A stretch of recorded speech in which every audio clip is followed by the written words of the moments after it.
Hello everyone, this is Jebro and this is another build guide video. And if you want to get access to these early on Patreon, you can do that. This is 2 days before it normally comes out on YouTube.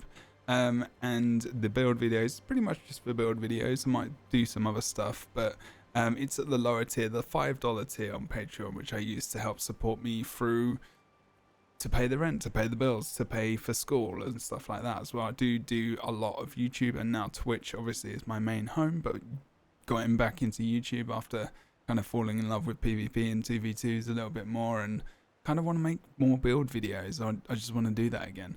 But if it does support the channel, but if not, you can wait a couple of days and you'll get these a little bit later. It doesn't matter, all good. You're just being supportive by even watching this video, chucking a like, having a look at the alerts in the bottom right hand corner, clicking the bell to get alerted when videos come out, and chucking a subscription on the channel as well is very much appreciated. But we've done the thing. Let's have a look at the build. It's going to be Dragon Hunter, okay? I've been enjoying playing Guardian quite a lot, and this isn't very far away from the kind of meta. It's really kind of the meta. It's more talking about, well, for Dragon Hunter, it's more talking about the differences you can pick up and things like that are quite powerful at the moment, which might get nerfed, but it's worth talking about, like Lich Form, Necro and stuff as well. I'm not even going to make a video about that because I think that's probably going to get nerfed, but I might do, we'll see. There are little things which you can pull out, like reflects, like blocks of projectiles and stuff like that. So has this changed much? I mean, there's little differences. Again, 2v2, you don't need a massive amount of maneuver mobility. Mobility is good, but I don't need a lot of speed. And inherently, this build has had Rune of the Lynx, which is movement speed, and it gives you power and condition damage. Doesn't in 2v2s, you can afford to go with a little bit more utility in your rune. You don't need that extra 25% move speed, in my opinion. And I've gone for something a little bit more less selfish, basically. So +5 boon duration on the six piece there, and convert up to 2 conditions into boons for nearby allies after using an elite skill. So that's for you and your allies, and that is very, very beneficial, especially versus Condi, and it's the extra condition removal.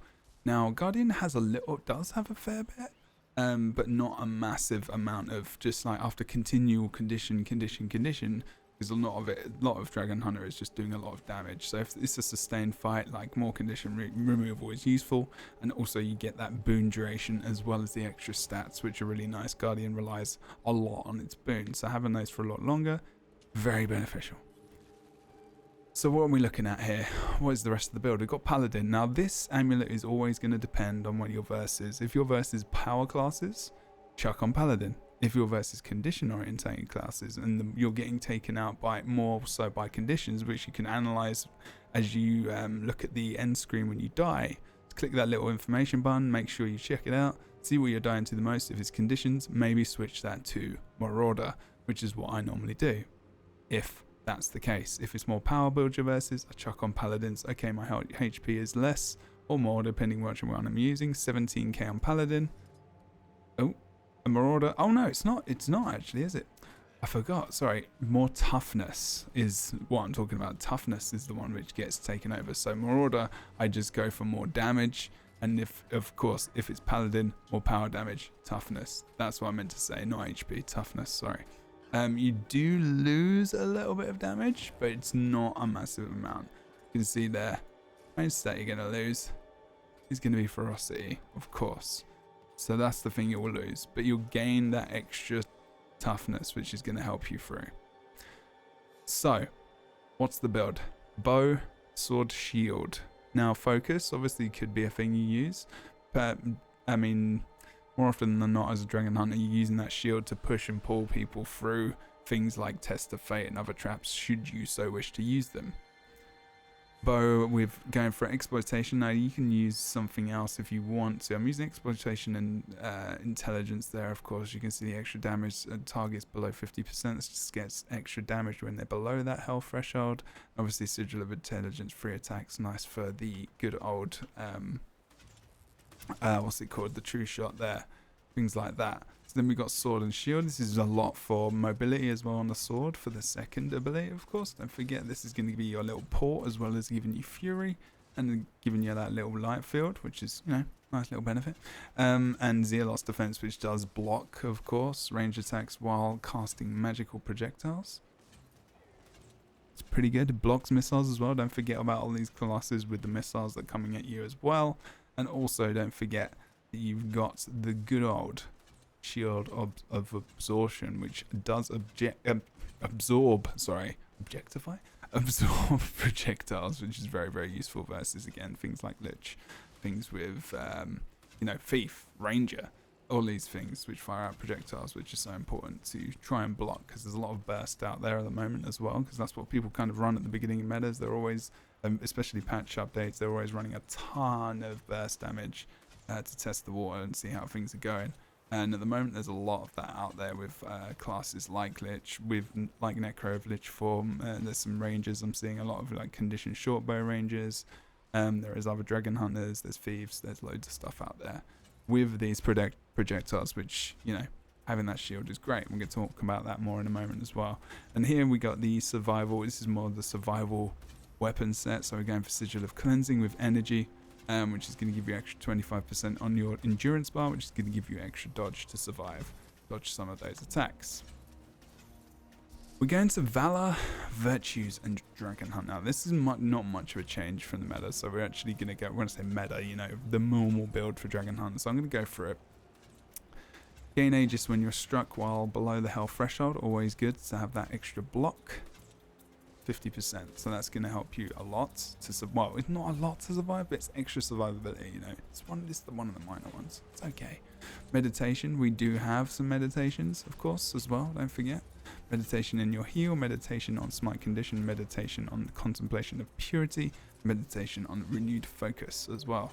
So you've got 4 out of your 5 utilities where you're going to be able to get that indeed from. Going to be important, going to give you a little bit of healing fury there as well. Gain protection when you block an incoming attack with Aegis. So when that Aegis does get ripped off, you're going to have that extra protection. Gain toughness when wielding a shield. And shield skills gain reduced recharge. Now you could go for other things here. If you decide to go for focus, you could go for strength in numbers. You could go for communal defenses as well if you would like to. Blocking attack grants Aegis to nearby allies, defending your other ally as well. And that's really up to you. Obviously, maybe focus is probably going to be a little bit more beneficial for you there as well. And might of the protector gain might when you block attacks. Well, but might blocking a few for different things, but again, you know, maybe you want to chuck focus on, check that out, see what's going on. And then monk's focus, obviously meditation skills heal you, grant fury to nearby allies, and gain reduced recharge. And that's important to have on this meditation build. Can't really take Valor out when you've got so many meditations. It's pretty important. Virtues, and this is where I was having a decision. Do I stick with honor in there like I did with the core guardian build? Can't really fit it in without taking out some significant utility. You could put it in here, might cause you some issues though. Inspired virtue. Virtues apply boons to allies when activated. Good little bit of support for yourself and for them. They'll increase damage while you have Aegis. You do get Aegis a fair amount here, but again, you know, you could have a look, maybe potentially gain retaliation when and Aegis when disabled. Don't think with a 60 ICD internal cooldown, that's I think unscathed. Rather have that. Virtue of retribution. There you go. Gain retaliation when you activate a virtue. Beautiful. Virtues are very, very, very, very useful. They've got a lot of boons that come along with them. You've got that leadership rune as well, which is going to give you duration as well. Activating Virtue of Resolve removes conditions. Pretty much the must-have for this, in all honesty. You get increased damage when you use a Virtue, not worth it. This is too much survival, removing conditions as well. Because obviously you've got the base condition removal and you've got the extra condition removal as well. Power of the Virtuous, deal increased damage for each boon on you. Saying indeed, if you've got more boon duration, you're going to have those boons for longer, which means you can invent, you know, over time you'll do more damage. Indomitable courage as well, very important to have that stability, because stability is something a lot of people don't have a lot of access to at the moment. A lot of that stability has been taken away, so trading for it is actually one of the main ways you probably get that a lot easier, in terms, because I removed it from a lot of abilities as well. It's important. Dragon Hunter. Then we've got Spear of Justice, obviously. That's what Spear of Justice is right there. Beautiful. Piercing Light, traps gain reduced recharge and slow enemies. So this is our only trap. And you see what as we go through this. Then we do have some others. I would say that that's the best one. Did fiddle around with this. If we take this off, 24 seconds for a 6-second cooldown. This is a big ability as well. I think they buffed this a little bit. I think they take a little bit more damage as they go over the trap, as far as I remember. Not too sure. Pretty sure anyway. Blocking an attack causes Justice to reach its maximum charge and reduces the cooldown of Spear of Justice. It's just there. Shards of Faith. So here we go. This is ICD is long. 240. It's quite long. Trap. Layer trap that deals damage and unleashes multiple fragments into the area when triggered. It's pretty big though. Each fragment grants Aegis to allies as long as they don't already have Aegis. You do get some stability as well. So gain Aegis and cast Shards of Faith when disabled is very, very, very good. Now if you're on a team where you do a lot of damage, and they do as well, and you need to survive, they're focusing on burst, and you survive that burst, and then you're able to retaliate in your own. Then this is where this trait is very, very useful. And if you think about what else we've got here, deal increased damage to crippled foes, not too bad. And Shield of Courage gains increased radius and duration. That actually could be pretty good, actually, versus Lich Form Necros and those projectiles. Could be an option.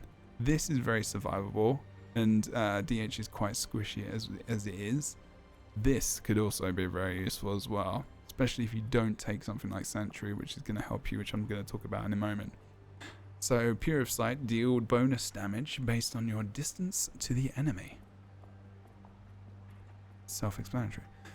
Gain, this is where you gain stability. So Heavy Light gains stability when disabling an enemy. Deal increased damage to foes, to disabled foes. Disables include stun, daze, knockback, all those, etc., etc. So remember, this is basically when this comes into play. Able to get stability. So every 10 seconds, you're able to get stability, basically. Pretty damn good. Pretty damn good indeed. Helps, when you're trying to stabilize yourself in a fight. If you want to go for a down, they're gonna have to wait for that instability, because how much is stability is it? It's 3.25 seconds, so you can get, boom, spike. You can probably get that spike actually on the down corpse if you don't have any availability of stability. Of course, I'm gonna have to use it on someone else, but still, it's pretty good. Don't you think? I think that's pretty good. Don't forget as well, stability right there. Again, on anything that does those disables, those knockbacks and everything else. So don't forget, if you want to get that as well, you can use that shield. If someone goes down for the res, use the shield, get the quick step. That's pretty nice as well. People do forget about that. It's often something you don't talk about with those cheeky little knockbacks and whatnot. That's always good. And also, actually, 2 seconds. Forgetting about this. You do get that stability as well on Justice. I don't think I've ever mentioned that in a video before, but think about all that CC where you're able to get that stability, and we're keeping it up for longer with our runes and whatnot as well. So what else can we do? What else can we change in this build depending on what we're versus? Now I've actually been using different things utility wise.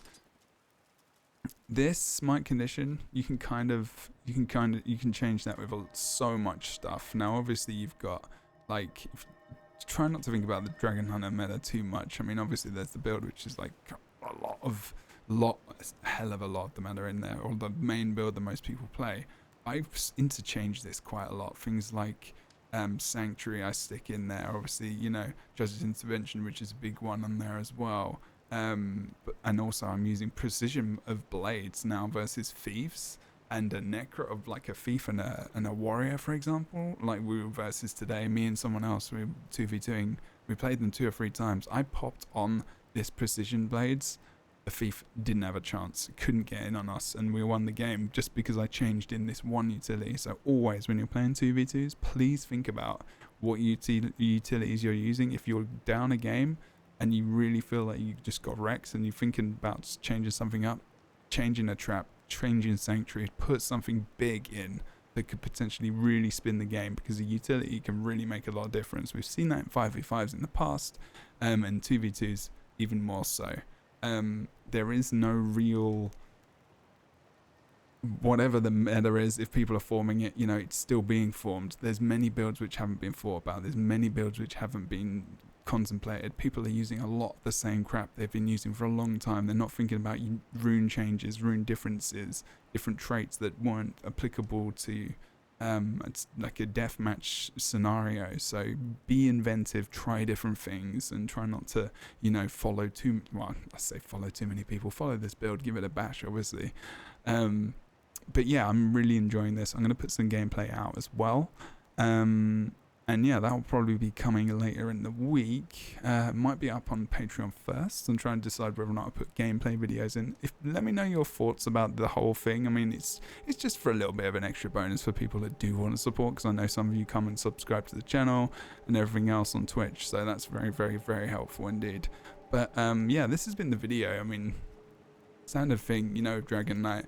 There's really, really nice, good, helpful combos, of course. Things like, you know, chucking down that test of faith. I'll show you that classic combo when you're just pulling in the golem. Wow, that worked. That did not work, because I did not work at all, because this is one. I'm not recording the whole video again, but there you go. You can see he just walked into it, gets a little bit of a cripple. Beautiful. Need to use it on someone else. I could use it. It'd be better to use it on one of the actual guys over there, but just ignore that happened just then, and we'll continue, because I ain't got time to re-edit these videos. Here we go. Pulling the golem into the trap in a minute when it comes back, because I'm failing immensely. Wow, I failed again. Let's just ignore Jebro for a minute. You can't use this. I don't like the golems. The golems are terrible. Comedic moment. There we go. Anyway, you know what I'm trying to do. What I'm trying to do is, can you tell it's 1 a.m? I'm trying to use test of faith. Basically, you put that trap down, get Spear of Justice on them, or you get it on them before, just in case they've seen you put the trap down, because that's a little bit more obvious that that's going to occur. And I can try and show you on this Ellie actually. Let's just res this lad. What lad?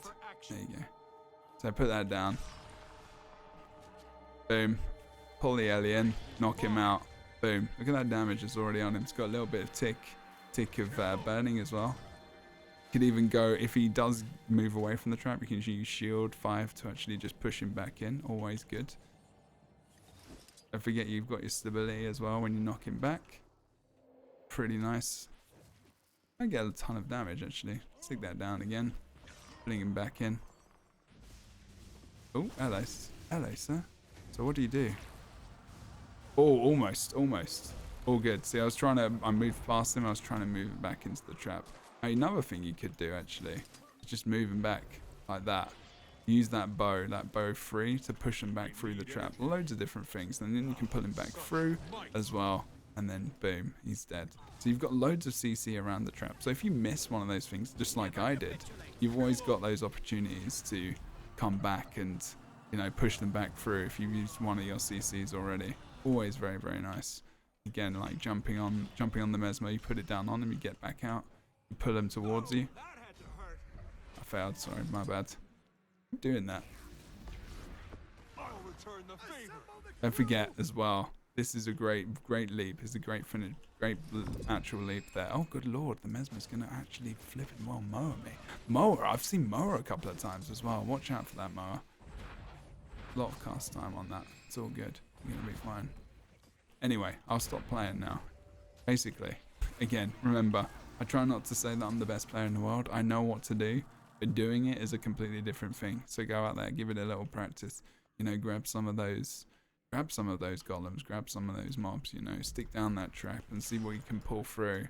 You can do that. Remember, that goes through as well. Whoa, whoa, whoa, whoa. Calm down. Calm down. That's Jesus. Not enough And he's going for it. He's going for it. Block that damage. Make sure we do.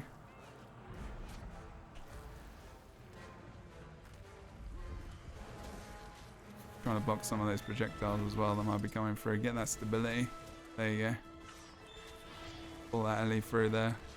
Boom. But you got the general gist, guys. Lots of CC. Use those traps. Precision blades as well. Really, really, really, really useful for that. Got the stability off knocking down back that golem there as well, which gave me the spike. Obviously, it would have got, you know, misform or whatever. But if someone's going to go for the res or trying to CC you, nice to have that. Nice to have that extra stability. Sorry about the plebness at the end of that video. It wasn't what I was aiming for. But thank you for watching, guys. You get the gist, the general gist. Now, one thing I didn't mention actually was the sanctuary as well. Make sure I've been switching in sanctuary quite a lot, and that is going to give you the bubble, and that's got a little bit more control to it as well. Because don't forget, this guy can't walk through it at all. He's not able to walk through that sanctuary unless he's got stability, and there's a lot less stability than there was before. I'll return the favor. There you go, there's the pull, there's the push. Boom. Pushing back through if he's standing on it as well, getting my stability there. Beautiful, beautiful, beautiful. Such might. There's a lot of good stuff about repositioning with this build as well. I tend to find like the especially with you know, having that wings of resolve, even if you just need to remove some conditions and you need to get out of a pressure point, using that wings of resolve is really, really nice, especially like for verticality as well, where you know, they might not have a port or anything on you, so you can just go from one level to another. You know, it's really quite nice like that, for example. Hey, we did it. Okay, right guys, I hope you enjoyed the video. Thank you so much for watching. I'll see you next time. Sorry about the end, I was just fuffing about a bit. Thank you so much for watching. Go and check out other things, and I will see you next time on the channel. Bye bye for now.